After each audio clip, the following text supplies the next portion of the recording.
But if we happen to have any newlyweds in the audience tonight, this is my advice to the gentlemen in the room. Keep your bedroom exciting. Keep it fun. But if you're going to try something new, warn them. Because you don't want to hear this in a dark bedroom. What are you doing? Because you ain't got an answer, brother. Nothing. And that's usually followed by, where did you learn to do that? Apparently I didn't learn it or we wouldn't be having this conversation. That's what she puts up with on a daily basis with me. Just crazy stuff like that. Because here's the problem. I got ADD really bad. I mean, it's a wonder I've held focus this long. It's just thank God a moth hadn't flown by. Because I'd be like, so anyway, ooh, look at that. But I really do have it bad. To the point that if we're having a conversation and a thought enters my head, I just interject it into the conversation. And it makes no sense at all. Like one day we were driving down the freeway and she was talking to me. I remember that. And she was carrying on this conversation. Well, it wouldn't have been a conversation because that means I would have been talking too. So she was just talking at me. And I happened to see a dead buzzard on the side of the road. And I looked at it and went, oh my God, I wonder what eats that. She's like, what? It's like she wanted me to take her to Las Vegas. You know that casino where they have the knights and all, Excalibur. And so she goes, let's go there and see a show. I go, all right, fine. So we're sitting at these big, long banquet tables, and they're having a jousting match in front of us. And I must have had this really weird look on my face because my wife goes, Bill, what are you thinking about? And I go, why do you think jousting stopped? What? I go, well, jousting stopped, but nobody ever told us why it stopped. And she goes, okay.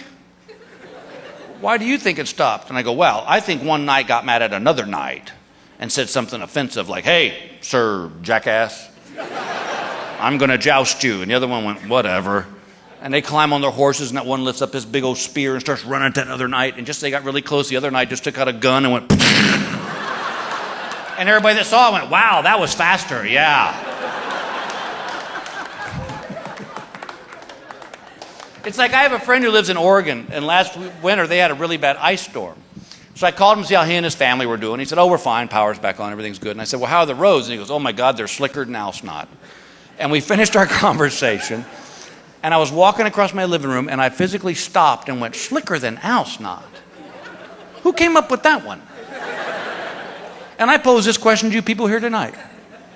Do you think in the history of man, anybody has ever been walking through the woods and heard this? Woo!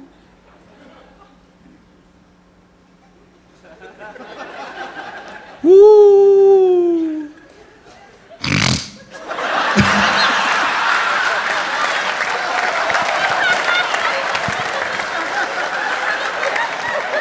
I wish you could have seen it from my perspective. You all were all I did. He's going to do a snotty noise.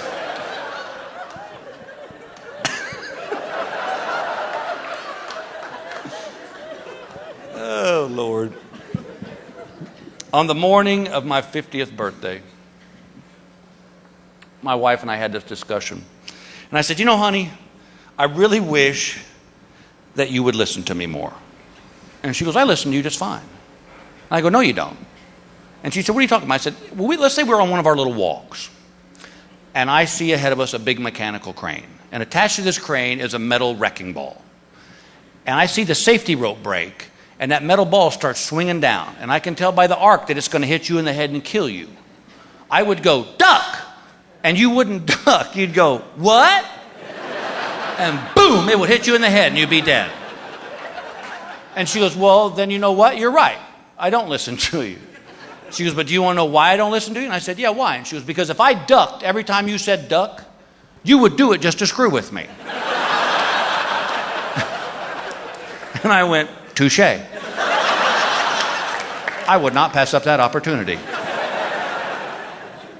One night we were lying in bed, and this is the kind of stuff that Gail puts up with. If you can imagine, if you can wonder what it's like living with a comedian, this will sum it up. We're lying in bed. I want you to picture a couple lying in bed. It's a dark room, no hanky-panky, just getting ready to go to sleep. And I say in the darkness, honey, I have a question for you. And she said, what? And I said, if I was in a horrible crash and both my arms were cut off, I said, would you pick my nose?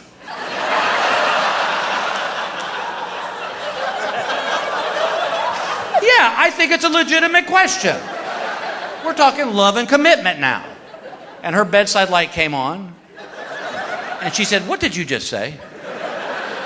And I said, if I was in a horrible crash. She goes, I got that part. I said, okay. And both my arms were gone. I go, would you pick my nose?